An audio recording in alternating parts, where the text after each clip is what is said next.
Right ఇక breaking చూస్తున్నాం. ఏపీలో హోమ్ ఓటింగ్ ప్రక్రియ ప్రారంభమైంది. రాజమండ్రి నగరంలో హోమ్ ఓటింగ్ ప్రక్రియను పరిశీలించారు జిల్లా కలెక్టర్ మాధవిలత.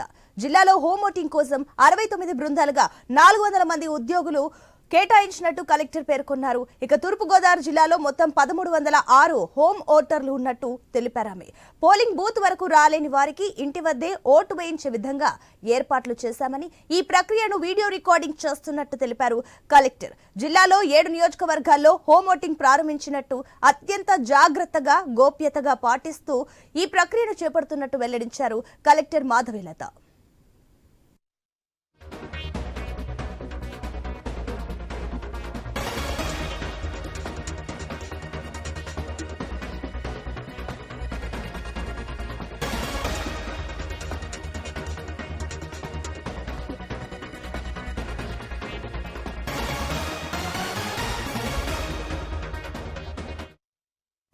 ఇక ఏపీలో హోమ్ ఓటింగ్ ప్రక్రియ ప్రారంభమైంది. రాజమండ్రి నగరంలో హోమ్ ఓటింగ్ ప్రక్రియను పరిశీలించారు జిల్లా కలెక్టర్ మాధవిలత. జిల్లాలో హోమ్ ఓటింగ్ కోసం 69 బృందాలుగా 400 మంది ఉద్యోగులను కేటాయించినట్టు కలెక్టర్ పేర్కొన్నారు. తూర్పుగోదావరి జిల్లాలో మొత్తం 1306 హోమ్ ఓటర్లు ఉన్నట్టు తెలిపారామె. పోలింగ్ బూత్ వరకు రాలేని వారికి ఇంటి వద్దే ఓటు వేయించే విధంగా ఏర్పాట్లు చేశామని, ఈ ప్రక్రియను వీడియో రికార్డింగ్ చేస్తున్నట్టు తెలిపారు కలెక్టర్. జిల్లాలో 7 నియోజకవర్గాల్లో హోమ్ ఓటింగ్ ప్రారంభించినట్టు, అత్యంత జాగ్రత్తగా గోప్యతను పాటిస్తూ ఈ ప్రక్రియను చేపడుతున్నట్టు వెల్లడించారు కలెక్టర్ మాధవిలత. రైట్, ఇదే అంశానికి సంబంధించి మరిన్ని డీటెయిల్స్ మా రాజమండ్రి కరెస్పాండెంట్ గణేష్ అందిస్తారు. ఎస్ గణేష్. అంటే సునీత, 4th పేజీలో ఆంధ్రప్రదేశ్ లో ఎన్నికలు ప్రారంభం అయినట్టే చెప్పాలి. ఎందుకంటే ఇవాళ నుంచే ఓటింగ్ ప్రక్రియ అధికారులు నమోదు చేస్తూ ఉన్నారు. 85 ఏళ్లు దాటినటువంటి వృద్ధులు, అదేవిధంగా 40% వికలాంగత ఎవరైతే వికలాంగులు ఉన్నారో వారి దగ్గరికి నేరుగానే ఇంటికి వెళ్లి ఓటింగ్ అనేది ఇంటి దగ్గరే నమోదు చేస్తున్నారు. ఈవీఎంలోనే రహస్య పద్ధతిలోనే మనకి నార్మల్ గా పోలింగ్ తేదీలో ఏ విధంగా రహస్యంగా ఓటింగ్ జరుగుతుందో అదే విధంగా ఇంటి దగ్గర కూడా ఎవరూ చూడకుండా ఎవరైతే ఓటు హక్కుదారు ఉన్నారో తాను మాత్రమే ఈవీఎం లో ఓటు వేసే విధంగా అధికారులు చర్యలు తీసుకోవడం జరిగింది.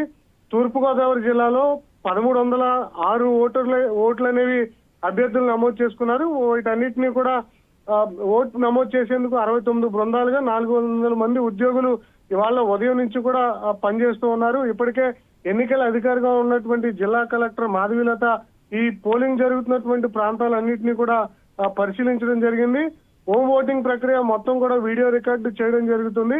అత్యంత జాగ్రత్తగా గోప్యత పాటించడం ద్వారా ఈ ఓటింగ్ ప్రక్రియకు ఇబ్బంది లేకుండా చూస్తున్నామని చెప్పి ప్రస్తుతం ఎన్నికల అధికారిగా ఉన్నటువంటి మాధవిలత చెప్తూ ఉన్నారు. మొత్తం 5 మంది సిబ్బంది బృందంగా ఉండడం జరిగింది. అందులో ప్రిసైడింగ్ అధికారితో పాటు ఒక కానిస్టేబుల్, అదేవిధంగా ఒక వీడియో రికార్డర్ తో పాటు ఇంకొక 2 ఎంప్లాయీస్, మొత్తం 5గురు ఒక బృందంగా ఏర్పడి ఈ ఓటు హక్కు అనేది నమోదు చేస్తున్నటువంటి సందర్భం కనిపిస్తుంది. ముఖ్యంగా తూర్పుగోదావరి జిల్లాలో 7 నియోజకవర్గాలు ఉంటే అందులో అనపర్తి నియోజకవర్గానికి 85+ ఓటర్లు ఉన్నారు.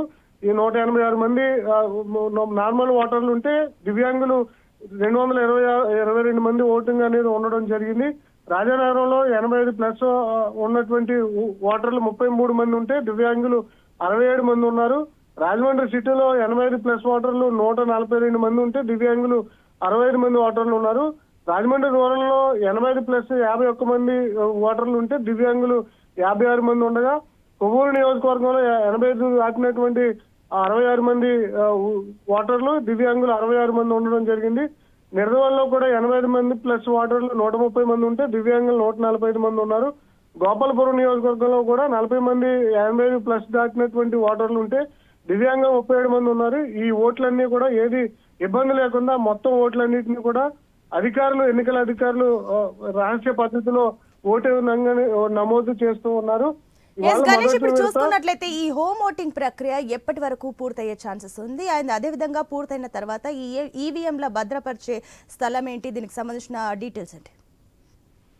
అంటే ఇవాళ నుంచే ఓటింగ్ ప్రక్రియ మొదలవడం జరిగింది. మొత్తం 2 ఫేజుల్లో ఈ వృద్ధులు, వికలాంగుల యొక్క ఓట్లను ఇళ్లకెళ్లే తీసుకుంటూ ఉన్నారు.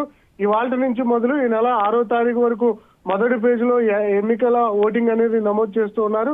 మళ్ళీ 7, 8 తారీఖుల్లో 2వ విడతగా నమోదు చేస్తారు. ఎందుకంటే 13వ తారీఖునే రాష్ట్ర వ్యాప్తంగా పోలింగ్ ఉంటుంది కాబట్టి ఆ టైం కల్లా కూడా ఈ ఓటర్లన్నింటినీ కూడా నమోదు చేసి పోలింగ్ తేదీ నాటికి ఎలాంటి ఇబ్బంది లేకుండా చూస్తున్నటువంటి సందర్భం ఎన్నికల అధికారుల నుంచి కనిపిస్తుంది. ఓటు హక్కు తీసుకున్న తర్వాత ఏవైతే ఈవీఎంలు ఉన్నాయో వాటన్నిటిని కూడా భద్రపరిచేందుకు ఇప్పటికే స్ట్రాంగ్ రూమ్లను ఏ నియోజకవర్గ పరిధిలో అంటే ఏర్పాటు చేయడం జరిగింది. జిల్లా ఎన్నికల అధికారులు మొత్తం కూడా మనం చూస్తే ఎక్కువగా ఈ స్కూళ్లు కాలేజీలనే మనకు రాష్ట్ర వ్యాప్తంగా కూడా ప్రధానంగా ఎంచుకుంటున్నారు. ఎందుకంటే కేంద్ర భద్రతా బలగాలు అదేవిధంగా రాష్ట్ర భద్రతా బలగాలు ఈ ఈవీఎంలకు భద్రత కల్పించాల్సి ఉంటుంది.